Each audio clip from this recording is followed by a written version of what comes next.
Well, happy Monday. Today's message comes from a very, very dear friend of mine, Andrew Sanderbeck.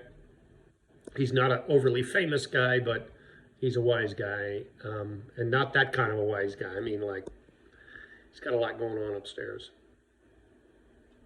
His message this week is if someone were to give you some advice and to say, if I were you, and that's how it starts out, he says don't take their advice.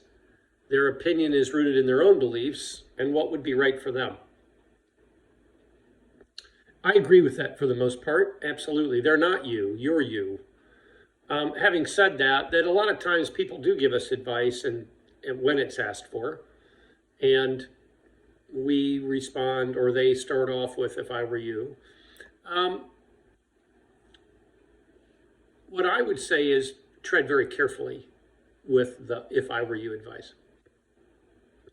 The other thing I'll say about advice in general is the whole idea that there's a fine line between interference and help.